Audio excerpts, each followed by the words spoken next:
lost myself. I need you to make it turn.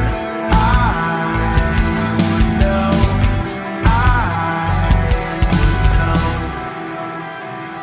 Will you follow me when the sky starts to change? Yeah, we won't be afraid. We'll never be the same again. Will you follow me? We won't leave it to chance. We can't wait our romance. We'll never be the same again.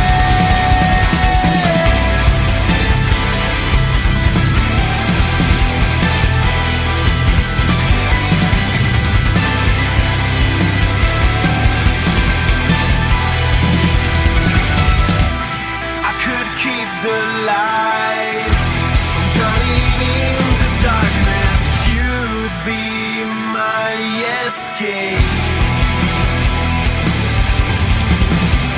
What have we been told?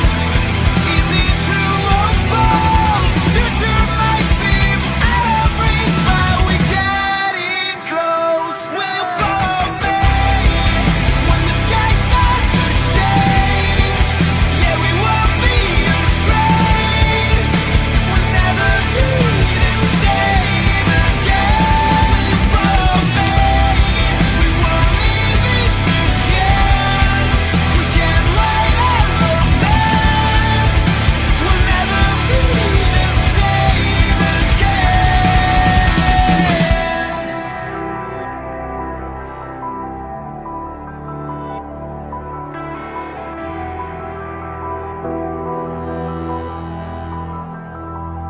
Will you follow me? We won't leave it to chance. We can't wait our romance.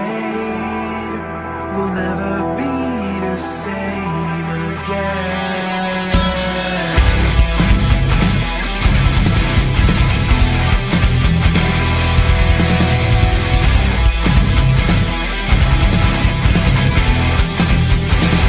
Will you follow me when the sky starts to change? Yeah, we won't be afraid. We'll never be the same again. Will you follow me when the sky starts to change? Yeah, we won't be afraid. We'll never be the same again. Will you follow me? We won't leave it to chance. We can't wait our romance. We'll never be the same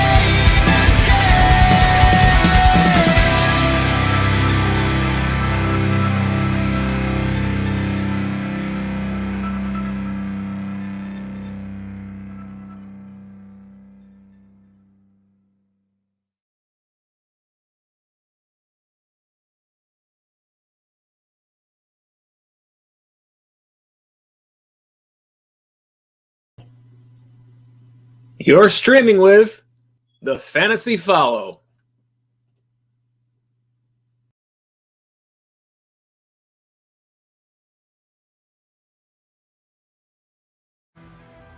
What's up, everybody? Welcome to TFF Live, the Sunday Pregame Show. Week 17 of fantasy football is here. Now, we know that most of you played in your championship games last week, but we do know that some do play through Week 17.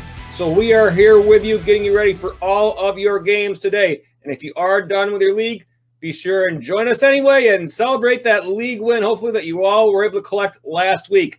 Take a look at what we got on today's show. Got to look back at Week 16 for most of your championships.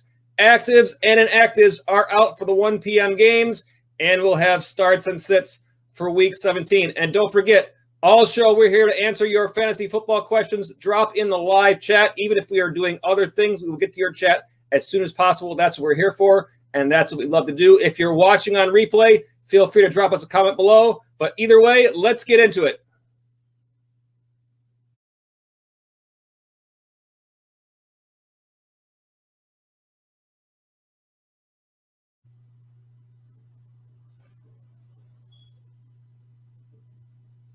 Let's take a look back to last week in Week 16. For most of you who are fantasy football championships, take a look at the top scorers from last week, and hopefully you had a lot of these players on your rosters leading you to that fantasy league win. Starting with the quarterbacks, It was Josh Allen leading the way for the Bills.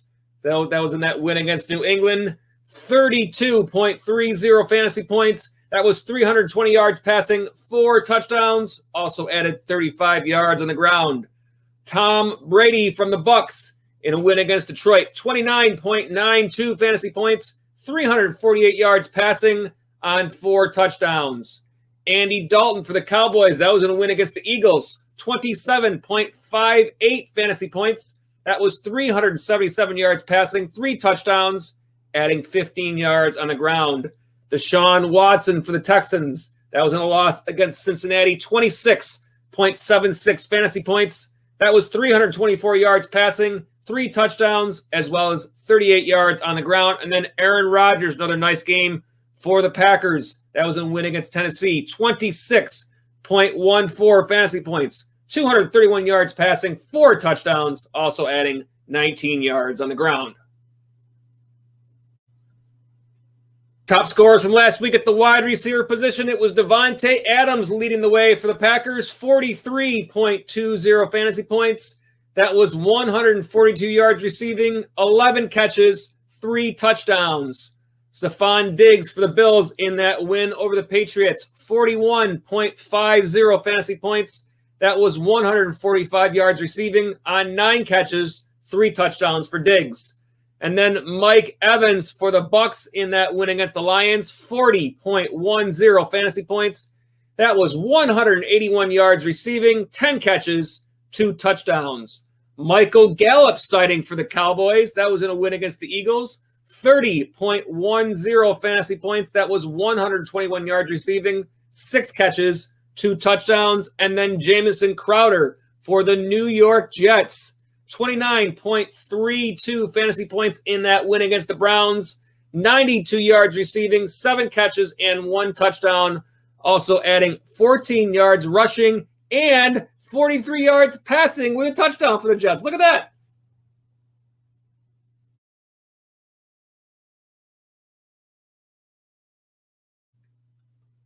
Top scorers for the running backs last week, and apparently Alvin Kamara had a day. For the Saints, 56.20 fantasy points. And then we're going to win against Minnesota, 155 yards rushing, just 6 touchdowns. Also added 17 yards receiving on 3 catches. Myles Gaskin, nice game for the Dolphins in that win against the Raiders, 33.90 fantasy points. That was 87 yards rushing, also adding 82 yards receiving, 5 catches, and 2 touchdowns through the air.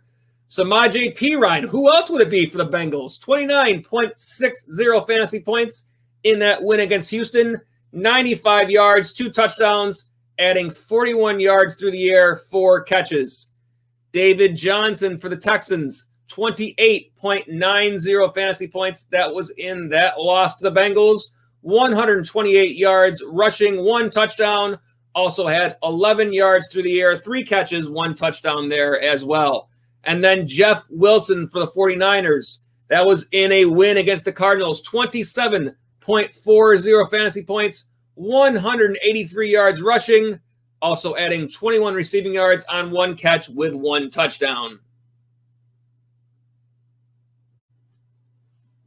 And the top tight end scorers from last week, it was Irv Smith for the Vikings leading the way. 23.30 fantasy points. That was in that loss to the Saints. That was 53 yards receiving on 6 catches with 2 touchdowns. Jimmy Graham for the Bears, 22.90 fantasy points in a win against Jacksonville. 69 yards receiving, 4 catches, 2 touchdowns. The great Travis Kelce for the Chiefs, 22.80 fantasy points. That was a win against Atlanta. 98 yards receiving, 7 catches, 1 touchdown. Rob Gronkowski for the Bucs, 19.80 fantasy points in that win against the Lions. That was 58 yards receiving on 2 catches for 2 touchdowns. And then Darren Waller, a great season for the Raiders, 16.20 fantasy points. That was in a loss against the Dolphins. 112 yards receiving on 5 catches, no touchdowns.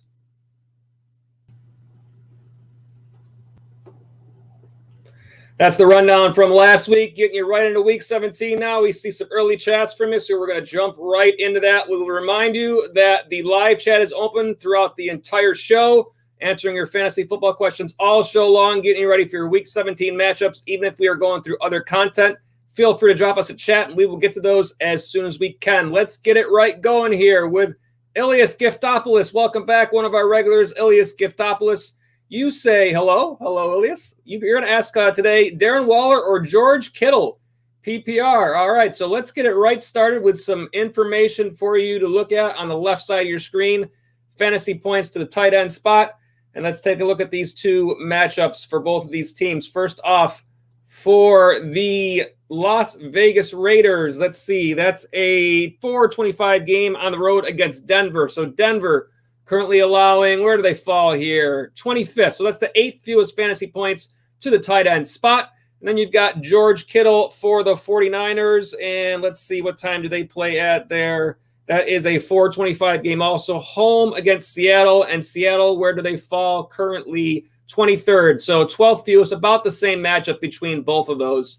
I guess this is a who do you trust more type situation at this point. I think Darren Waller has been so good, it's kind of hard to sit him on your bench, even for someone like George Kittle. However, we do know that this week San Francisco is going to be without a couple of players. So this might up the volume for Kittle a little bit. I'm taking a look at his numbers from last week. 5 targets, 4 catches, 92 yards last week. Typical George Kittle, great game. I certainly wouldn't expect anything less. I guess this is kind of a tough choice here between these two guys. Let me take a look at San Fran's. I want to take a look because I did not look at their injury report yet. So let me call up San Francisco real quick and just get a quick update on if there's anything new here in terms of who is out for this team. And just calling that up. Yes, Brandon Ayuk is going to be out for this game, officially listed as out. We have, let's see, who else in terms of wide receivers? Deebo Samuel, of course, is out. Kendrick Bourne is in. I think that your situation that I would probably base this decision on is the quarterback play at this point. I mean, you don't have Garoppolo and you don't have Mullins.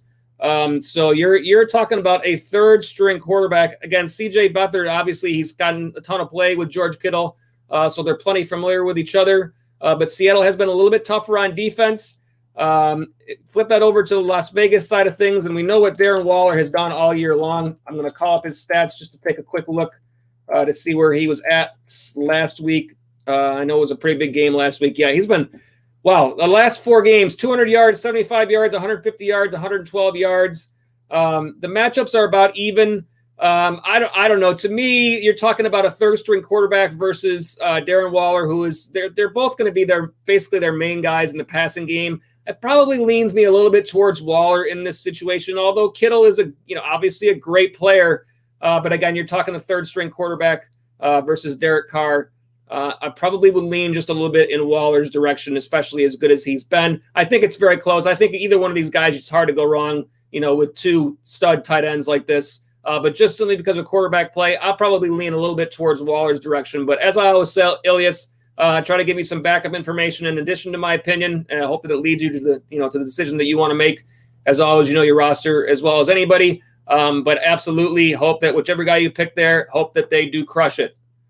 All right, next up in line, we've got a chat here from Michael McFarland. Welcome back, one of our regulars, Michael McFarland, to the stream. Glad to have you with us this morning.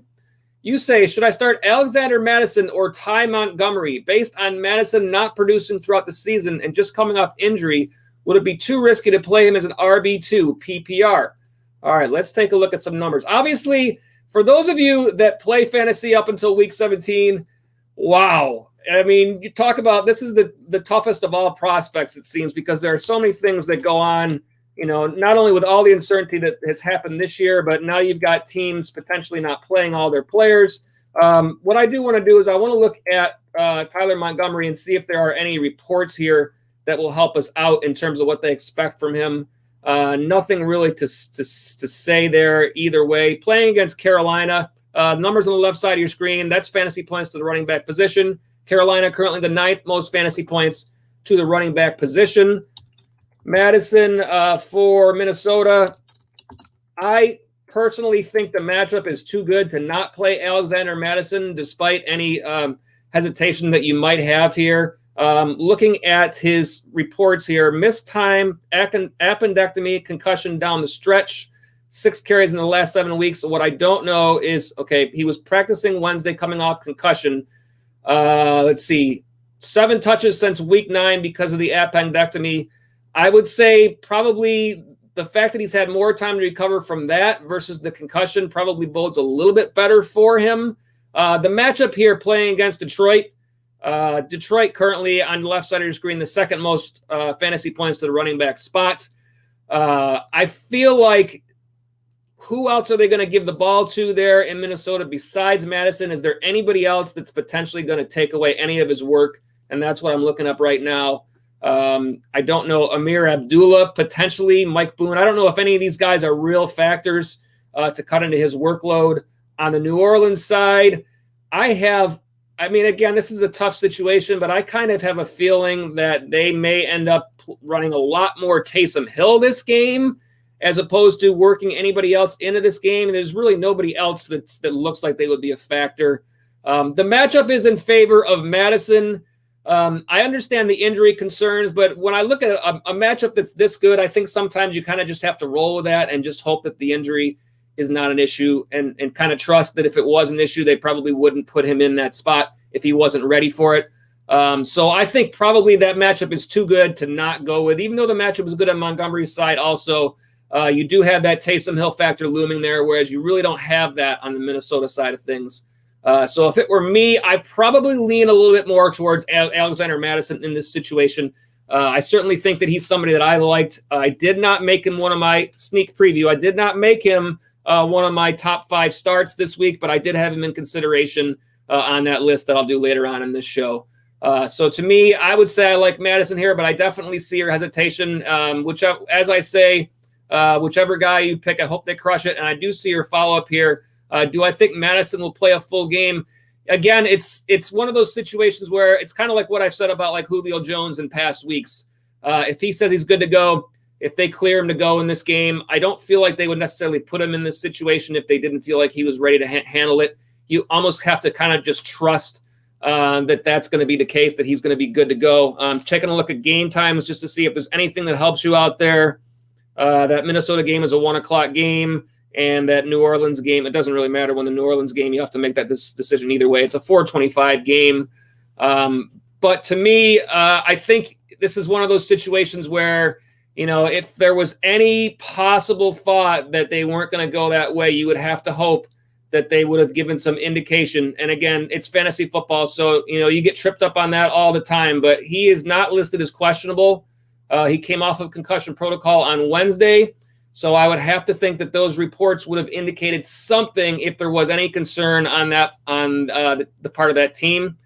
Therefore, I think in this situation that the matchup is so good that you roll with it, and, you know, hopefully you don't end up with one of these surprise situations where all of a sudden he's hurt again. But again, you're not talking about like a soft tissue type injury. You're talking about appendectomy.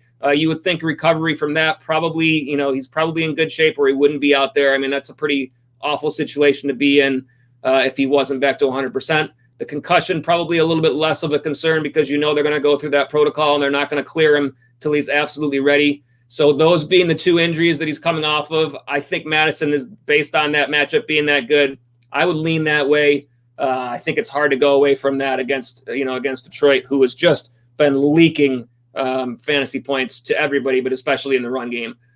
So yeah, I will say, Michael, I will go with Madison in this case. Obviously, as I said, you know, a lot of times I present this information because, you know, I want you to be able to you know, go through and say, yeah, Joe, that makes some sense. Or no, I don't know, Joe. I'm just really hesitant. I think I'm going to go Montgomery here. And I don't blame you one bit if you go that way. But as I always say, I hope whichever guy you pick here, I hope they crush it.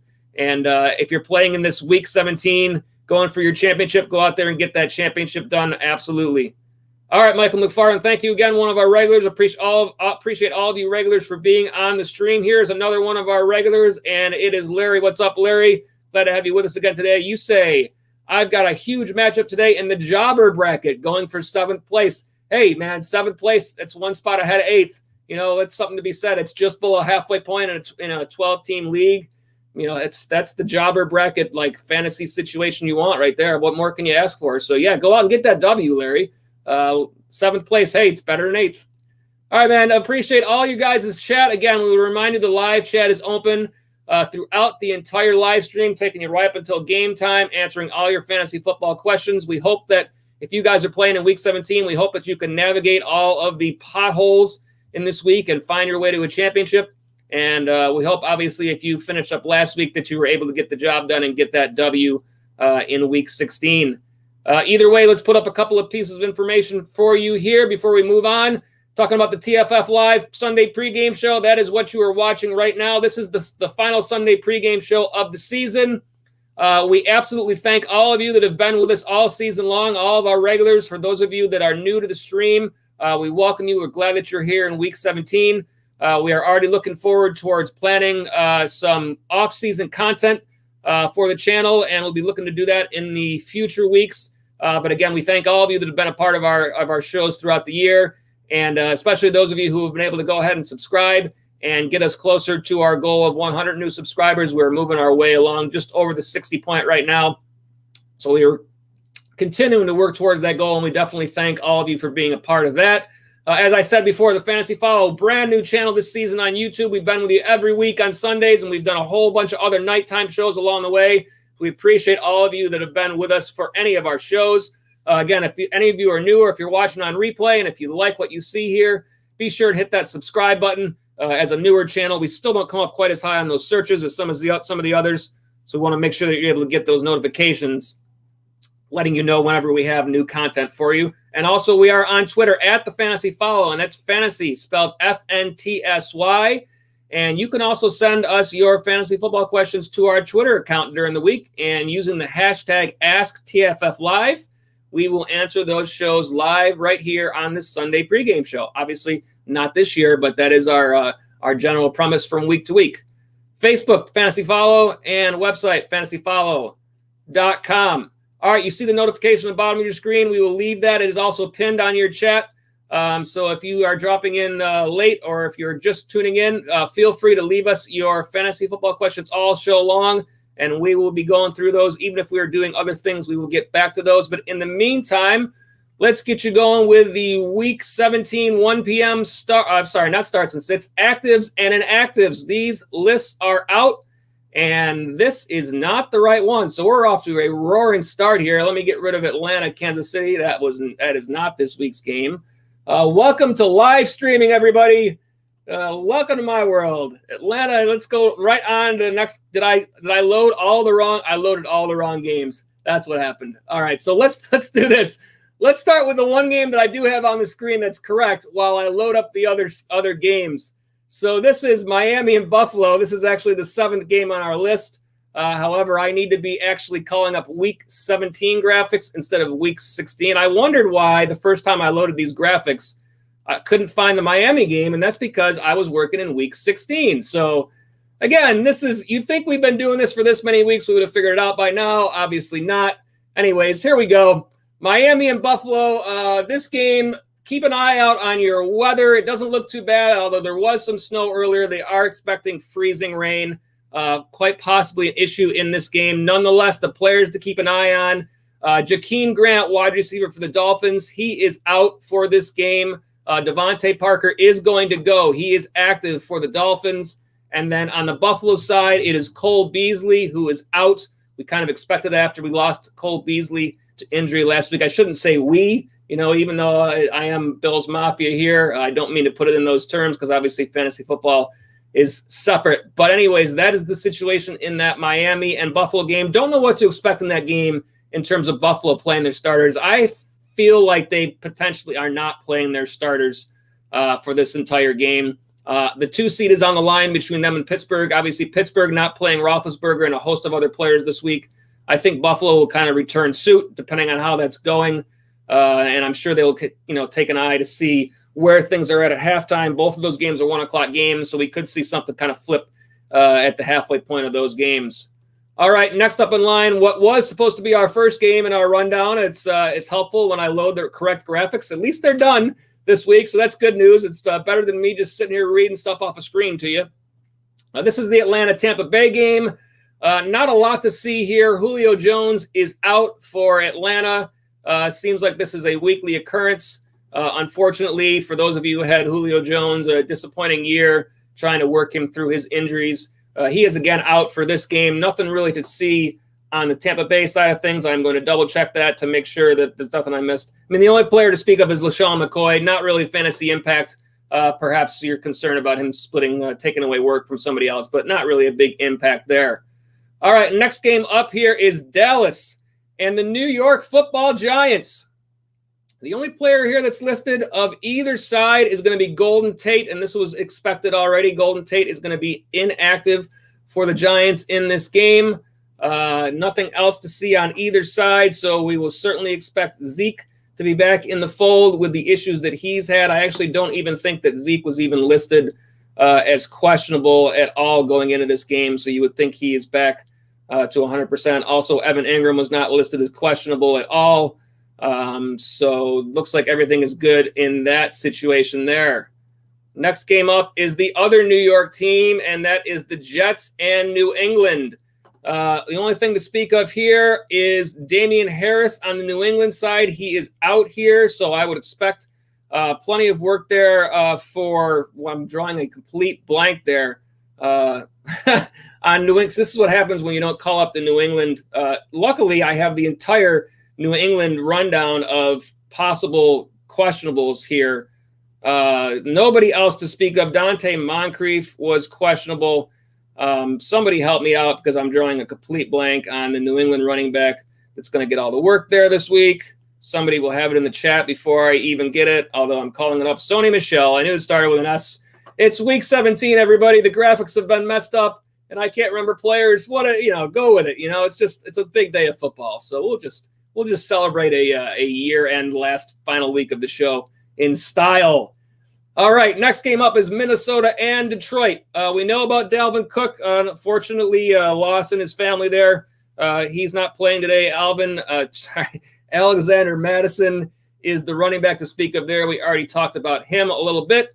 On the Detroit side of things, Matthew Stafford will gut it out again this week. And once again, Kenny Golladay finds himself not playing. Another unfortunate year, lost of many weeks to Kenny Golladay. Certainly will be interesting to see what happens in this game. All right, next up in our run of games here, we've got another one that's kind of tough to navigate here, and that's Pittsburgh and Cleveland. Now, the only real player listed on the report is Ben Roethlisberger, but we do expect Pittsburgh to probably be sitting plenty of players, especially on the defensive side of the ball is what I've kind of been hearing. You may have been watching similar reports that have seen the same things. So that perhaps will affect you in terms of the Cleveland side if you are looking to play any Cleveland Browns in your Week 17 matchup. I am taking a second look here to see if there was anybody else of question here, and I do not see anybody else listed here. And let's make sure there is nobody still in the protocols because that's not listed on the injury report. So let me call that up next and see where we're at on that end of things. Let's see. Protocols here. Harrison Bryant is out. Nobody else to speak of. Donovan Peoples-Jones is back. Jarvis Landry is back. Rashard Higgins is back. Hunt and Chubb are there. Mayfield is good. No other players to speak of there. So that is an interesting situation to say the least, to see what happens where if Pittsburgh does rest a lot of their players. And then last, kind of not really out of order, but we can still present this as last. Really, nobody would really know that I didn't prepare this as the last game unless I told them. So I gave it away there, but we'll let you in on some secrets of the live streaming here. Not a problem. It's Baltimore and Cincinnati.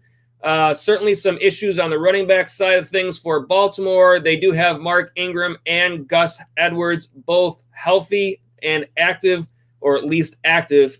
Who knows how healthy they are. But I am calling up on the Baltimore side of things just to keep an eye on where we're at on that as well.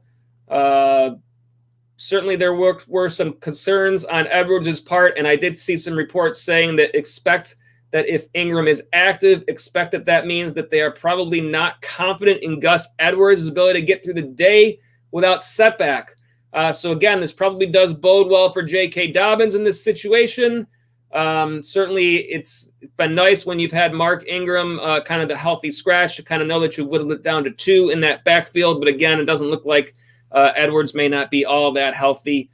So it may possibly be Dobbins and Ingram working in, switching off between the two of them in this game. And nothing really to speak of on the Cincinnati side of things other than what we already know. Obviously, Brandon Allen, the quarterback there, he's back in the fold. Certainly not a great situation there if you're looking to play any Bengals.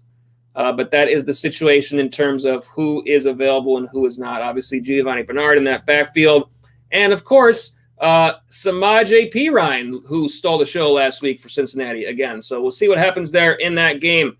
All right, that is your 1 p.m. games. Let's go ahead and run through the 4:25 games just to take a quick look if there's anything that we want to take a look at here. Seattle playing at San Francisco. That's a 4:25 game. I don't have the injury reports up for any of these guys, but we do know that we got no Brandon Ayuk there for San Francisco. Check me if I'm wrong on that one, but I'm going to call it up just to make sure that I'm not misspeaking here. San Fran, I know I called this up once before, but I do like to double check these things. Just to make sure that I'm giving you the correct information. Right, no Brandon Ayuk there, third-string quarterback again. No Raheem Mostert. Again, Jeff Wilson with a great game last week. No Deebo Samuel, no Jimmy Garoppolo, as has been the case. Arizona at the Rams, that's a 4:25 game. Kind of a shakeup here in this backfield. Things for the Rams, things are going to be a little bit different this week. You would think Malcolm Brown is going to get the bulk of this work this week for the Rams. Cam Akers trying to work back from injury, listed as questionable. The reports that I've heard is that he is expected to play. Checking these, ESPN's Adam Schefter reports Cam Akers is likely to try to play. Not great wording if you're wanting to get any production out of Akers. Darrell Henderson has gone on IR. I think you can definitely trust Malcolm Brown this week if you're in need of a running back. On the Arizona side of things, a little bit of a situation going on there as well. Chase Edmonds is not expected to play in this game. That's the latest report that I've heard, but I'm going to double check that report right now. NFL Network's Ian Rappaport, Cardinals are optimistic Edmonds plays. Interesting. I thought that I had heard otherwise on some of the morning shows today. Either way, if he's not 100%, certainly that's better news for Kenyon Drake. No Christian Kirk in this game in terms of the receiver core for Arizona. So a couple of situations there to monitor. Jacksonville at Indianapolis. That's a 4:25 game for Jacksonville. We've got no James Robinson. We've also got no DJ Chark in that game. So a little bit of a shakeup there as well. Jacksonville certainly can go ahead and try to win this game now if they've locked up that last spot, but I doubt that's going to happen in this case. On the Indianapolis side of the ball, let's see if there's anything to speak of there. Not that I'm aware of, and no, it looks like everything is pretty much in place there. Again, that's a 4:25 game. Tennessee at Houston. All of these games are, in fact, 4:25 games. Tennessee is at Houston. I'm not aware of anything on either side of the ball except for perhaps Duke Johnson. So let's take a look here first at Tennessee. Nothing really to speak of there that's not new. On the Houston side of the ball, let's see what we got here. And on the Houston side of the ball, Duke Johnson listed as questionable for this game. Let's see if there are any reports, because that obviously does impact David Johnson. He was limited Wednesday and Thursday in practice. Says 50-50 for the game. So it looks like you can probably still trust David Johnson in that one. Chargers at Kansas City, 4:25 game. Another interesting situation with Kansas City in terms of who do they sit. We don't expect to probably see too much of Patrick Mahomes in this game. Tyreek Hill is out. Also, Clyde Edwards-Helaire, I always try to say that wrong, is out for this game for the Chargers. Keenan Allen and Hunter Henry both out to protocols. Probably brings Mike Williams into the fold there. And I want to say that, let me take a look at Kansas City's side because I'm trying to remember who they said was going to be their main running back this week. And it was not really what I expected to hear. I know that there's some concern with Le'Veon Bell. He is questionable. I think they said Darwin Thompson is actually expected to get the bulk load of the carries this week. Don't quote me. I'm looking this up right now. Yeah, Darwin Thompson expected to get the bulk of the work. So interesting scenario there for Kansas City. Again, a lot of games, 16 games today, so a lot to go through here. Green Bay at Chicago, that's a 4:25 game. On the Green Bay side of the ball, probably still some concerns here with, that's Detroit, so let's call up the right game there, Joe C. There's Green Bay. Aaron Jones, still some concerns probably there on how he's progressing in terms of the injury that he's been working through. He's not listed on the injury report, so certainly better news there. Anybody else in that offense that looks like a question at all? No, don't see it. And then on the Chicago side of things, nothing to be aware of there. New Orleans at Carolina, 4:25 game. Obviously, we talked about New Orleans. And their entire running back core is not going to play this game due to protocols. Who knows what's going to happen in this one? I kind of expect them to work Taysom Hill in quite a bit more here. We already talked about Ty Montgomery as a potential replacement. There are really no other names on this list that is anybody that you've ever probably heard of. I certainly haven't, so I'm not going to pretend like I have. That's a sticky situation. Again, Carolina, a good team to run the ball against. Carolina has a couple of issues of their own. Mike Davis is doubtful for this game. Christian McCaffrey has been doubtful just about for every game at this point. So again, it lists Mike Davis is out in terms of the reports. That's as of Wednesday. It doesn't list him that way in terms of his actual injury report, but I will trust that report saying that it's out. Rodney Smith, expected to be the main guy there, is the one that's listed in the report here. Obviously, you would expect Curtis Samuel to get a little more gadget work in that game as well. And then the Sunday night game, Washington at Philadelphia. On the Washington side of things, it is going to be Antonio Gibson. Looks like he is good to go for this game. He is listed as questionable, but all reports that I've heard is that he is good to go. NFL Network's Ian Rappaport reporting he is preparing to play against the Eagles. So that's certainly good news for Washington. Terry McLaurin is out for this game for the Washington football team. And Alex Smith is expected to play. I shouldn't say he's out. He's listed as questionable. But all reports that I've seen, this is why I checked them. Okay, good thing. This is why I checked. Washington Post. Wow, this is not a name I've read before. Nikki Chabvala. Wow, I try to get names right on these shows. That's a tough one. Jabvala, I'm going to say is how you say that. One of the reporters here says Terry McLaurin intends to play. Says he has a significant high ankle sprain. Probably not a good situation there if he does play. Again, it does look like Alex Smith is expected to play in this game, but I'm going to look that up as well since I've already been wrong once there. He is listed as questionable, and the reports here say that he is planning to start, and that's according to NFL Network's Ian Rappaport. So you have to trust those sorts of reports there. On the Philadelphia side of things, we've got no Miles Sanders in this game. So Boston Scott, potentially, do you trust? Hard to say. I don't know. Are you trusting anybody in terms of it's not a great matchup anyway? But Sanders is out. I guess potentially Boston Scott and Corey Clement, I guess, could be another possibility there. Again, this is, week 17. For those of you, I don't play in any leagues that actually have a Week 17 game. At this point, like going through all this information and all these players and possible teams, I'm glad I don't play in Week 17, man. For those of you that do, good luck. It is tough in any week in fantasy football, but let alone trying to go through it, especially as Larry is in the jobber bracket. That's a big one for you, Larry. But again, for the rest of you guys that are looking to take home that championship, man, I feel for you guys. I want you guys to get those W's, though. So, again, hopefully make those good decisions, check those reports, take everything into account, and go out and get that league championship.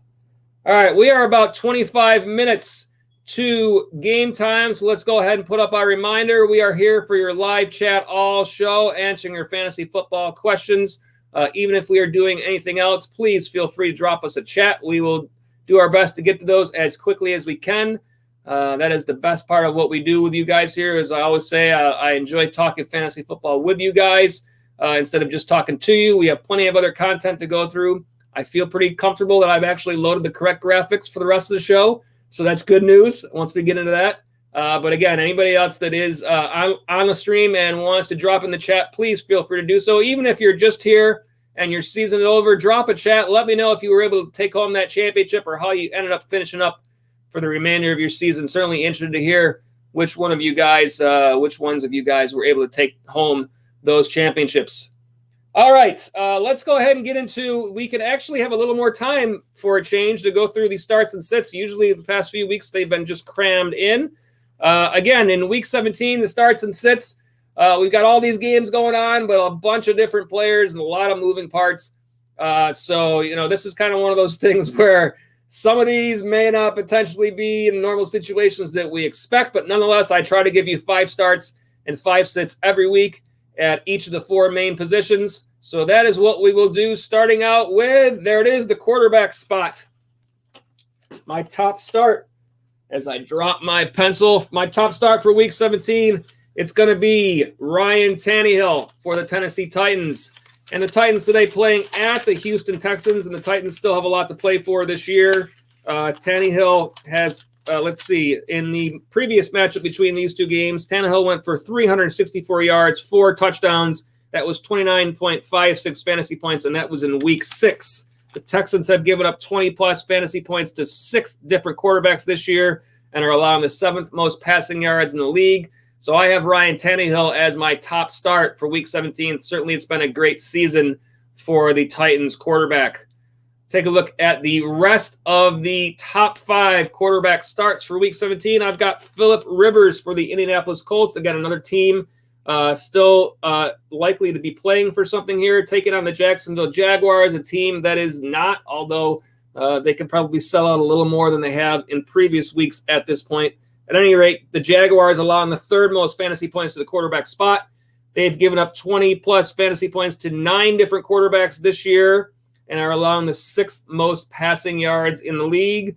Rivers in, the first matchup between these two teams, it was week 1. Rivers had 363 yards, 1 touchdown, 2 interceptions, 16.82 fantasy points the first time that these two teams met this season. Deshaun Watson for the Houston Texans playing against the Tennessee Titans. I think Deshaun Watson has been one of those quarterbacks that you trust pretty much no matter what at this point, but this is a great matchup. In addition, the Titans allowing the 4th most fantasy points to the quarterback spot. They've given up 20-plus 6 times this year and are allowing the 5th most passing yards in the league. In week 6, Watson, 335 yards, 4 touchdowns. That was 32.00 fantasy points in their first matchup this game. He has only had 4 games under 20 fantasy points this entire season. I believe that's what this says. Sometimes I can't read my notes. So again, Deshaun Watson has been a great player for you. I think certainly you continue to trust him at this point. All right, let me go ahead, and I see a new chat that just popped in, so we will put a hold on these, and I am going to put up this chat here, and it's kind of plays right into what we're talking here. Mary Dedon, welcome back. One of our regulars, Mary Dedon, to the stream. A couple questions here that you have. So your first question here is going to be Kirk Cousins or Ryan Tannehill. Well, as you can see on the screen, they are both among my top 5 quarterback starts this week. I think they both certainly have great matchups. I think there are probably arguments to be made on both sides, but I will put up the information in terms of fantasy points to the quarterback spot in addition to see if that helps you out here. Kirk Cousins playing at Detroit. Detroit, the 2nd most fantasy points allowed to the quarterback spot. Ryan Tannehill against Houston. Houston, the 11th most fantasy points to the quarterback spot. Obviously, as you saw, I have Tannehill listed as my top start. I think he's probably the quarterback that you trust a little bit more of these two players. Cousins has played well as of late. But again, Minnesota, not that Tennessee is not a running team, but I think of these two, I always talk about these 4 factors: ability, volume, matchup, and game script. I do put Ryan Tannehill as a tier above to me from Kirk Cousins, and there's a reason why I list them in that order, because to me that's the way that they're the most significant. So I think in this situation you trust that higher tier player just a little bit more, although Kirk Cousins does have a nice matchup. Perhaps there are players on either side that impact. Perhaps you're playing against a Justin Jefferson or an Adam Thielen, or perhaps you're playing against an A.J. Brown. There are a lot of factors that could be in play here that you want to check your opponents to find out if there's anything that you want to do that make this decision for you. If none of those factors are in play, I kind of think Tannehill is the guy that I trust a little bit more in this situation. All right, let me see. Next up, you say, should I start Diggs? This is a really interesting one. Again, this is a game where if you have a good option that's close to even for a player that you're worried that may not play the entire game, this is certainly one of those games. We will put up the numbers just to see if that helps you out there. Buffalo home against Miami. Miami fantasy points to the wide receiver spot. Where do they fall here? 16th, so right in the middle. Again, if you have another wide receiver, or perhaps you have a way that you can move Diggs into your flex and find two wide receivers you like better and then flex out a running back over Diggs, I feel like this is a little bit of a tough spot where you don't want to end up where a guy going out, and you are asking, is he going against Xavier Howard? Let me check and see if Miami has him listed here. Xavier Howard was not listed as questionable going in this game, so I would expect him to play. I would probably expect that he's going to see Diggs quite a bit in this game. Again, it's hard to say. You've got two factors working against you here. It's not only Diggs, but it's also Josh Allen that perhaps doesn't play this entire game. And I think it's very possible that does happen. There hasn't been a lot of word out of Buffalo. I wish I had more of a word to kind of clue you in, but I don't. So, this is one that you're going to want to watch, see if there are any other pieces of information that you could find. And I'm going to take a look as well and see if they've got anything else listed that I can help you with in terms of Buffalo's expectations of how much they're going to play. Perhaps Josh Allen does have a new report here. Let's see what this says. He's active. Well, that's good news. It does say that they expect to see some work. I do think that, there's a good chance that these players come out of this game at halftime, especially given the fact that the Bills are already without Cole Beasley. They certainly don't want to end up losing Diggs as well. So, I would seriously consider, if you have other players that are along that you feel are in that same area as a Diggs, that you may want to get him out of that lineup and go with somebody else. Protects you against both Diggs and against Josh Allen not playing in this game. A couple more I see here from you, Mary to Don. You say Jonathan Taylor or Austin Eckler. So I will give you a quick sneak preview of my running back starts for this week. And I do have Jonathan Taylor as my top start this week. Again, I do think it's a great matchup against Jacksonville. I will put up the numbers momentarily, but I will read through you some of the information that I do have.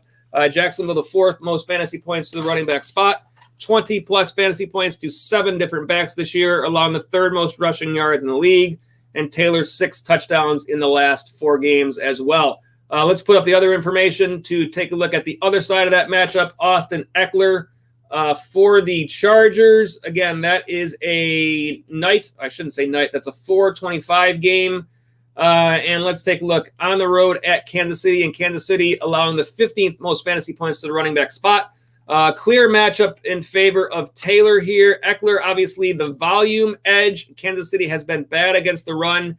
And Kansas City is probably not expected to really play their starters the entire game.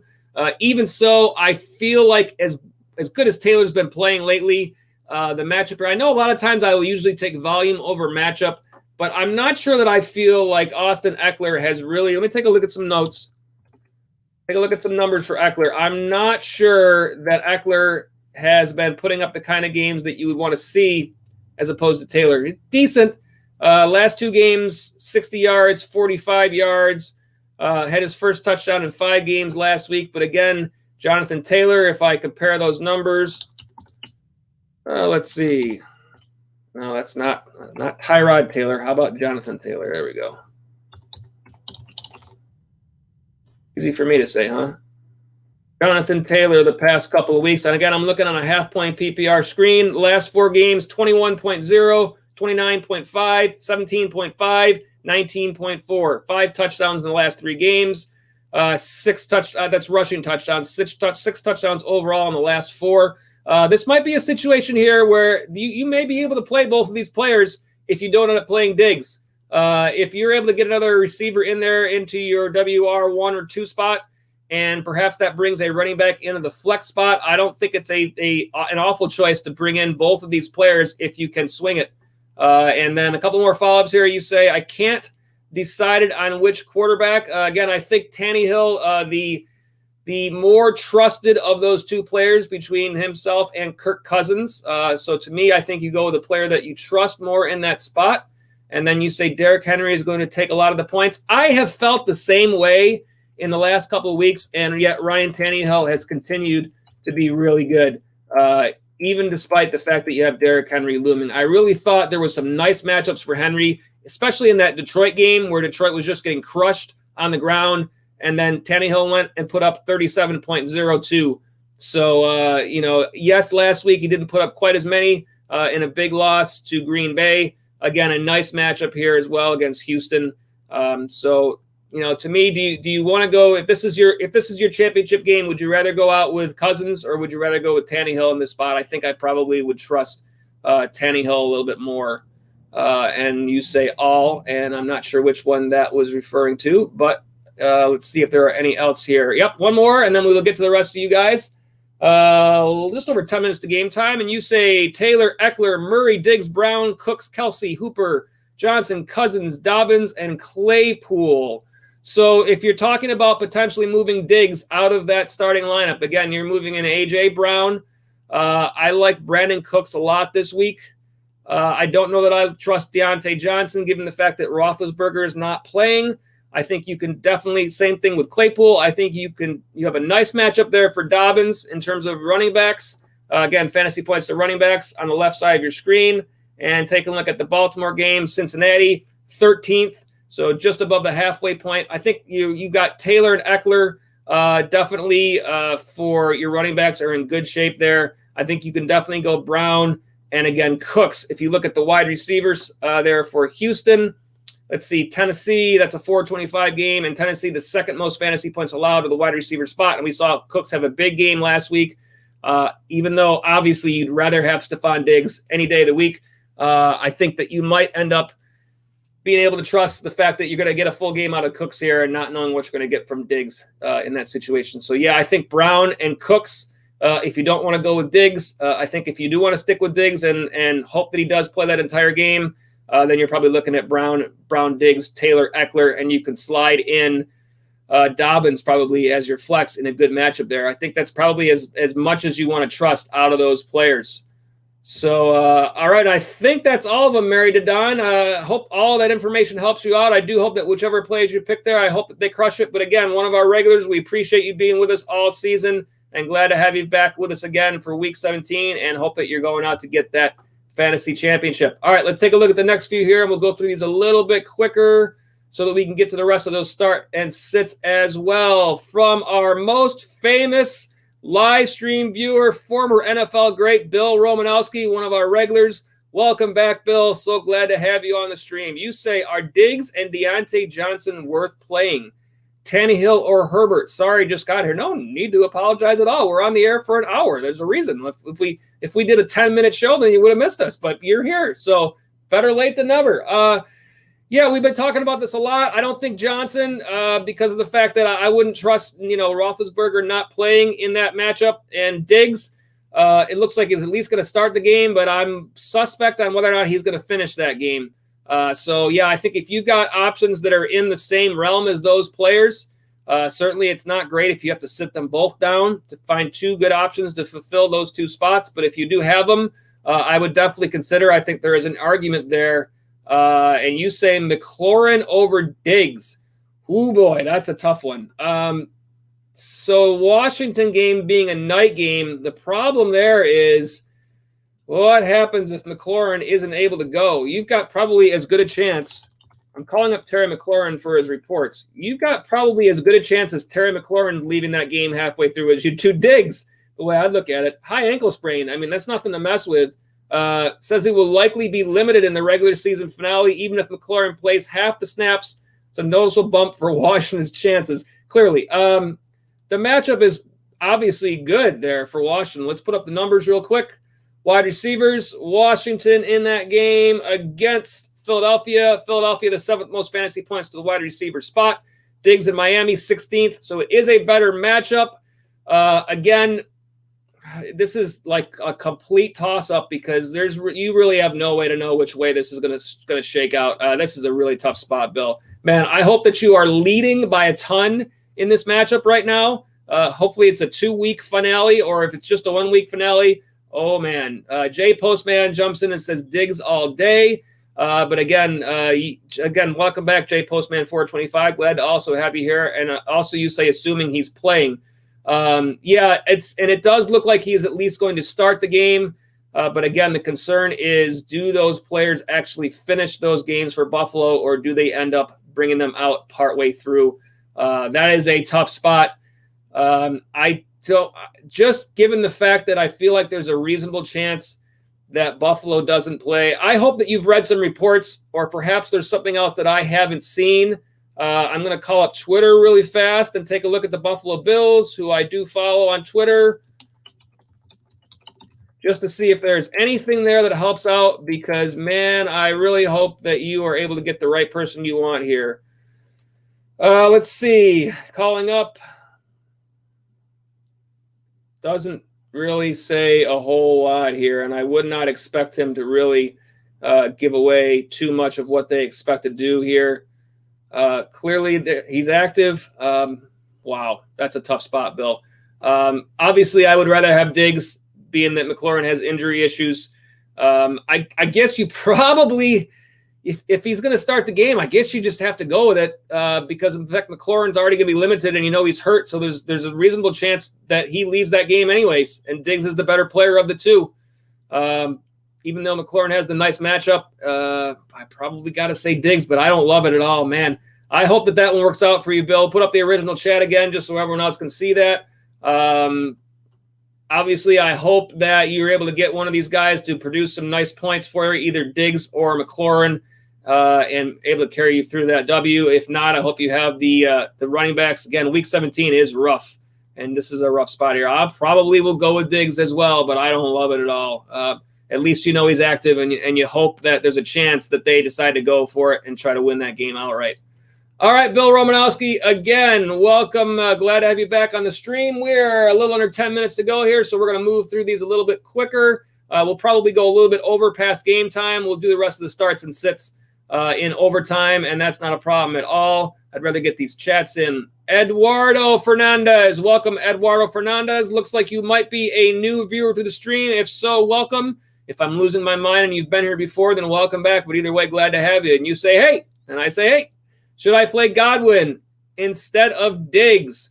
I think very reasonable thought there. I think you expect a full game out of Godwin. And again, if you look at the matchups that we have in play here, Tampa Bay home against Atlanta. Atlanta, the third most fantasy points to the wide receiver spot.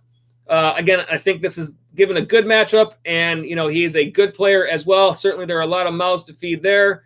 But, you definitely don't want to be in that spot where Diggs doesn't end up playing this full game. That is a tough spot to be in.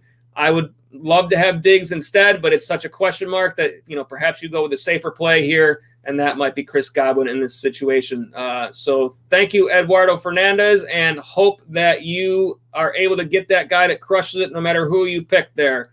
Let me go through these a little quicker, trying to jump through these real quick. Make sure to get everyone before game time. Lucius Varenas 44, one of our regulars. Welcome back, Lucius.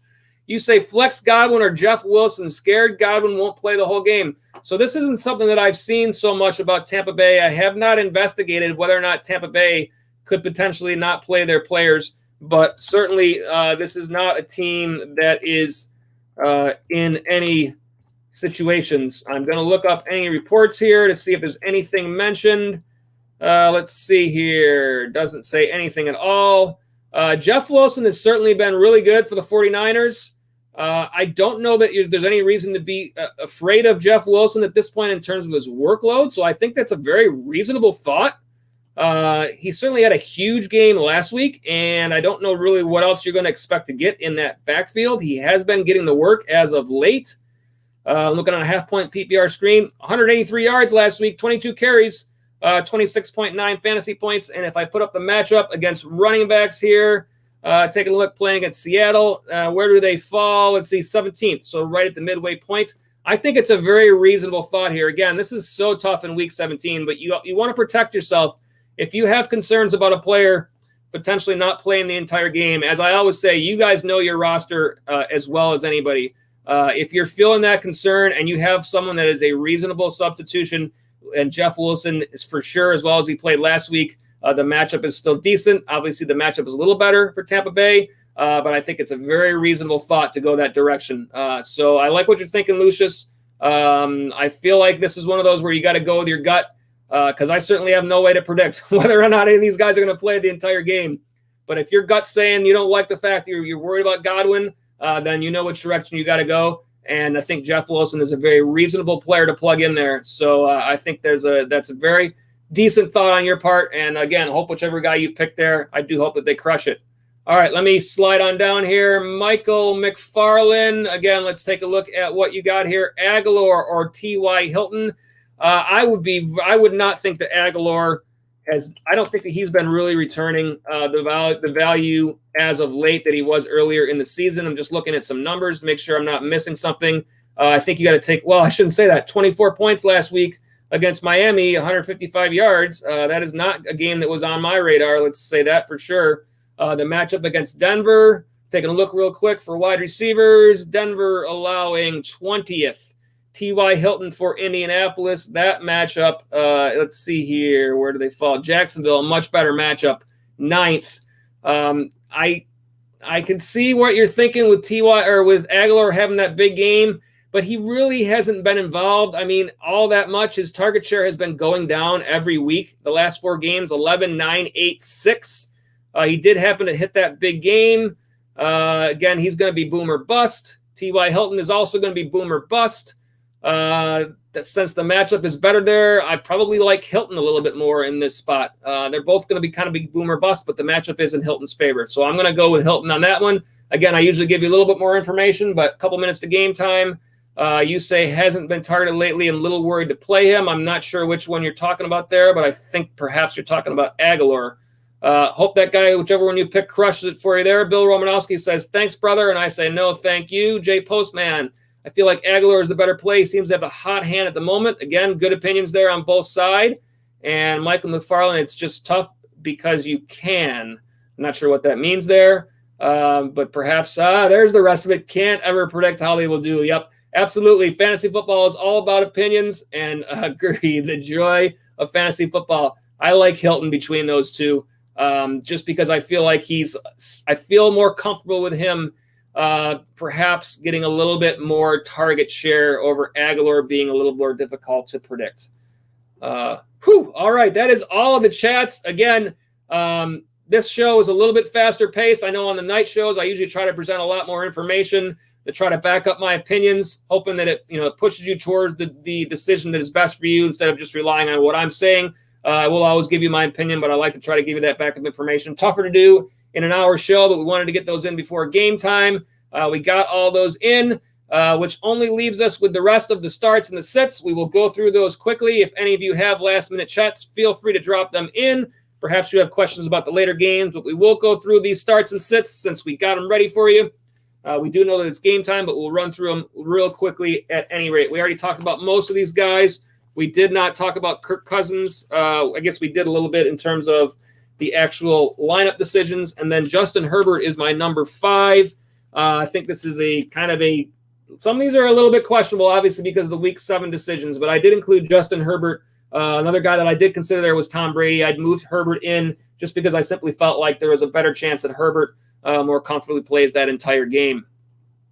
Top sit at the quarterback spot, I've got Baker Mayfield this week. Now, I know Pittsburgh's sitting a lot of players, including a lot of defensive players. Again, some of these start sits, when you get to a week 17 situation, you're taking these a little bit with a grain of salt. Just like we said the last couple of weeks, take these with a little bit of a grain of salt. But the matchup is not good. Pittsburgh allowing the second fewest fantasy points to the quarterback spot. Certainly that changes if they do sit some of their players. I did still include Baker as the top sit based on this bad matchup. 20-plus fantasy points. Pittsburgh has not allowed that at all this entire season and are allowing the second fewest passing yards in the league.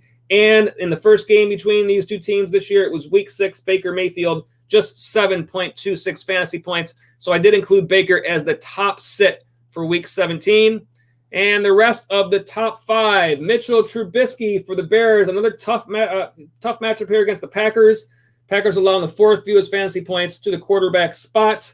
Trubisky did play decent in week 12, 20.78 fantasy points against the Packers, so perhaps he's in line for another decent game here. I certainly think Allen Robinson has the talent to carry him through. Teddy Bridgewater for the Panthers, another tough matchup, 9th fewest fantasy points being allowed by the Saints. Sam Darnold, it's week 17, and I had to get a Jet on one of these lists, so congratulations, Sam Darnold, had to do it. And then Matt Ryan, again, I think this one is a little bit more on the fence against Tampa Bay. He did have 27.84 fantasy points in week 15, but in this situation, again, I do try to give 5 on both sides, and I will say if I'm on the fence with one of them, I will let you know just in case you're taking that into consideration, and I do feel that is the case for Matt Ryan. All right, wide receiver position, the top start this week. I've got Justin Jefferson for the Minnesota Vikings. Again, a great season for Jefferson, a great matchup here. The Detroit Lions allowing the most fantasy points to the wide receiver spot, and they've given up 15-plus fantasy points 6 times in just the last 3 games alone. Week 9, Jefferson only had 9.4 fantasy points against them, so we'll see if he's able to get a nice big game against them this time in that matchup between those two teams.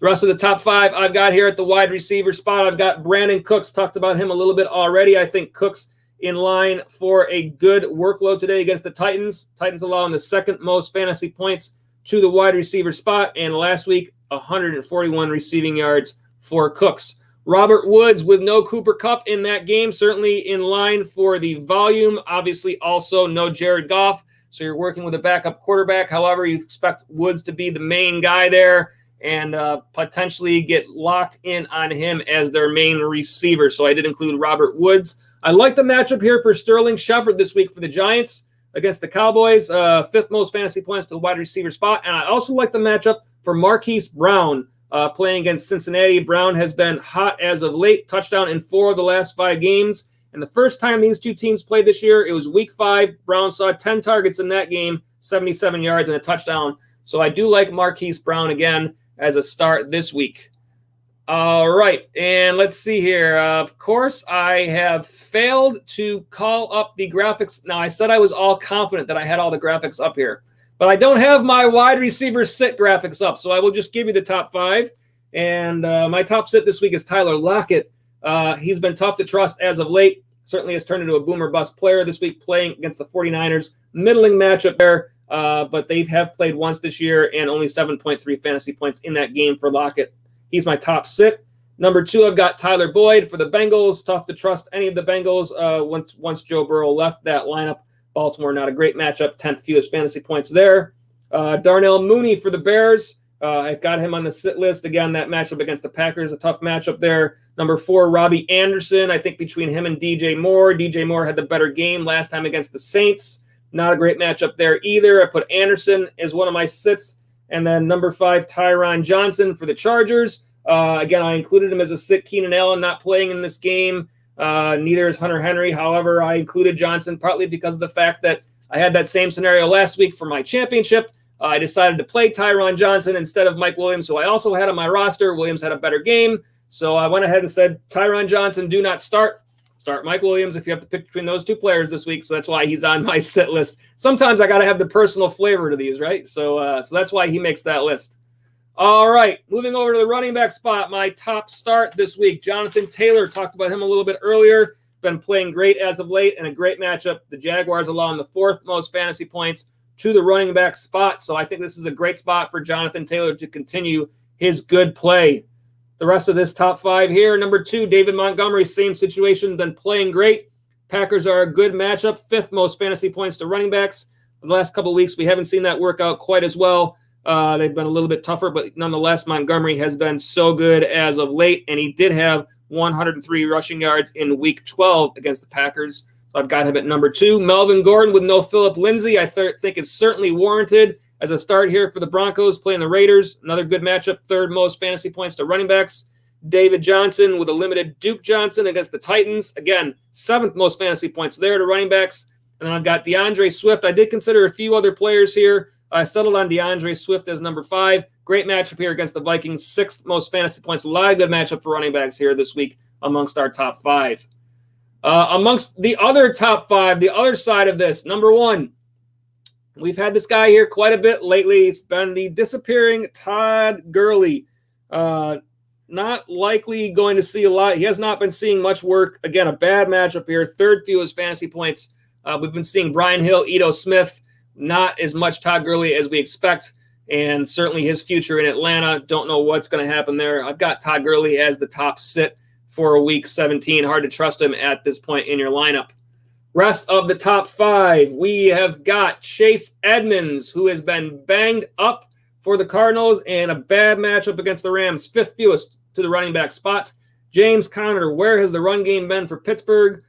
With Mason Rudolph, I suppose it's possible he gets a little bit more work today. Hard to say in that one. Tough to trust him in that spot. Giovanni Bernard, not a great matchup against Baltimore. Again, some of these are on the fence. I could see definitely a reason, but we saw Samaje Perine get a lot of work last week. Hard to say if he takes some of that work away from Bernard again this week. And then Chris Carson for Seattle. A couple of down games the past couple of weeks here. A bad matchup, 6th fewest fantasy points to the running back spot. So although Carson has been a great player and I've been high on Carson all year, I did decide to include him on the sit list again. Some of these are a little bit on the fence. He certainly could be one of those, but I did include him as one of the top sits for week 17 here.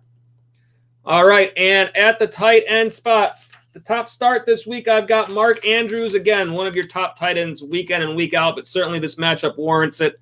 Playing the Bengals, 6th most fantasy points to the tight end spot, 10 or more fantasy points to 8 different tight ends this year, and Andrews has had now 12-plus fantasy points in 5 straight games.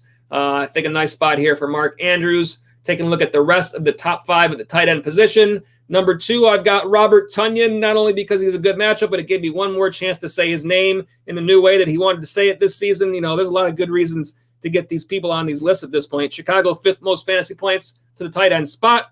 Mike Gesicki playing the Bills. Certainly this is a game that Miami needs. 7th most fantasy points to tight ends here, so a good spot. 4 touchdowns in the last 4 games for Gesicki. Rob Gronkowski versus Atlanta. Nice matchup, 3rd most fantasy points to tight ends. Gronkowski had 2 touchdowns last week versus Detroit. I know he had only 2 catches, but again, you know, we got to put these names on these lists. And again, this guy, I had to put him on one more list this year because he's too good. TJ Hawkinson, one of the players that I super like in fantasy football. I didn't get him on any of my rosters this year. I'm hoping that his price doesn't go too high in drafts next year, but I'm guessing he's probably the 5th tight end off the board in most drafts behind Kelsey, Kittle, Waller, and Andrews. I could even see an argument to actually move him ahead of Andrews, looking forward to next year's drafts at this point. So I'm hoping his price isn't too high because I don't usually I don't like to pay too much for tight ends. If you're not getting one of those top couple of guys, I feel like that gets you in trouble more often than not. So TJ Hawkinson, I got him as one of my starts here for week 17. All right, the tight end top sit for week 17, I've got Jimmy Graham for the Bears against the Packers. 4th fewest fantasy points to the tight end spot. Graham had a great game last week, 22.9 fantasy points, 2 touchdowns. Tougher matchup here. I've got Jimmy Graham as the top sit this week. And then moving on, taking a look at the rest of the top 5, some familiar names on this list. I've got Austin Hooper, number 2. Tough matchup, Pittsburgh, second fewest fantasy points to the tight end spot. Jordan Reed for San Francisco. This is a kind of an obvious one, but just in case, put him on that list anyway. George Kittle back in the fold there. So clearly that workload for Reed goes away. And then I had to get these 2 guys on the final sit list of the year because Evan Ingram, if you've been watching all year long, you know that every time I tried to start Evan Ingram, I was just like, oh my God, I got to start Evan Ingram. And then the times when he had the good matchups and I said start him, he played poorly. I put him on the sit list. He has a great game. I don't know. I can't predict Evan Ingram ever. So I've got him on the list. And finally, Zach Ertz. Nothing personal, Zach Ertz, but I went ahead and decided to draft you in a couple of spots this year, and it was awful. So I don't care how good this matchup. I don't care if you're the only tight end here for Pittsburgh. I am putting you on my sit list for week 17. I hope for better things in the future. If this is I know there's been a lot of talk that potentially Ertz might be playing his final game, not only for the Eagles, but potentially at all in the game of football. So, again, nothing personal. If that is the case, then Zach Ertz, I hope you have a great game today. And certainly you've been a very productive player in fantasy, just not this year for anybody that's had him on their lineups. You know that situation. But, again, I do hope if that is your last game this year. I'm talking to Zach Ertz like he's watching the stream right now. Like, Zach, if this is your last game, please go out there and have a great game. Not just for those of us who have been playing you in fantasy football all year, but for yourself and for your team. Do it, Zach Ertz. You can do this. Show that skill and ability. Go out there and score, a touchdown or 2, 6, 7, 8, 9 catches. How about 100 yards? There's never a better time than this week, Zach Ertz. In the words of Mar Levy, where would you rather be than right here, right now? Go do it, Zach. You can do this. All right. And that's been our Zach Ertz positive talk for week 17. All right. So at any rate, that brings the Sunday pregame show to a close. We're a little over 10 minutes past game time. So it is time to get to that Sunday ticket to watch these games. 16 games throughout the day today. All of your games on Sunday for week 17. A lot of real football situations to take a look at this week. But for those of you who are still going for your championships, or perhaps even a lesser matchup there, we know who we're talking to here. We want to still see you get those W's, and we are absolutely glad that you joined us here on the Sunday pregame show. Let's do this to end the show. Let's put up our information again. This is the show you've been watching today, the TFF Live Sunday pregame show. We've been with you every Sunday at 12 noon throughout this season, taking you right up until game time and getting you ready for your matchups, answering all your fantasy football questions, and occasionally even doing some Zach Ertz humor, whether or not it probably wasn't as funny as I hope, or as I might think it's to me, but it's a struggle when you have a player that hasn't done what you expected him to do. So you got to throw that in there. At any rate, we thank those of you who have been with us all year on the Sunday pregame show, all of our regulars. It's been so much fun talking fantasy football with all you guys. We hope you guys have enjoyed the season as well. We hope you got a lot of W's along the way. And even if you didn't, we hope that you still enjoyed it and had some great matchups and some great reason to yell at your TV watching these games every week. And so this is our last Sunday pregame show of the season. Again, we do have some content planned, working on the off season already. But for those of you that have been with us all season, absolutely, we thank you for being a part of our new channel, helping us to start to grow, and look forward to being with you guys on future live streams. In addition, here's the rest of our information. We are the Fantasy Follow. For those of you that have already subscribed and have helped us move towards our goal of 100 new subscribers, we thank you so much. If you are new with us tonight or today on the live stream, or if you're watching on replay and you like what we're doing here, please hit that subscribe button. We want to make sure that you get those notifications whenever we have new content. As a newer channel, we don't come up quite as high on the searches. So for those of you that had to do a little bit of digging to find us, we're glad that you did, and we appreciate you being with us throughout the season. We are also on Twitter at the Fantasy Follow, and that is fantasy spelled FNTSY. And as we did all year, you can always send us your fantasy football questions to our Twitter account using the hashtag AskTFFLive. And as we have done, answering those questions live right here on our Sunday pregame show. Facebook / The Fantasy Follow, our website, thefantasyfollow.com. All right, guys, for those of you still playing in Week 17, wow, it's a tough one to play fantasy football, but hope that all of those decisions that you make end up working out for you. Hope wherever you pick that they absolutely crush it. For those of you that already completed your seasons, well done on another year of fantasy football. Again, we thank you for being here all season long. We certainly have enjoyed doing these shows with you here. And for all of you, either new viewers or regulars, we've certainly enjoyed talking fantasy football with all of you throughout the season. So as we always say, good luck in fantasy. We'll see you next time.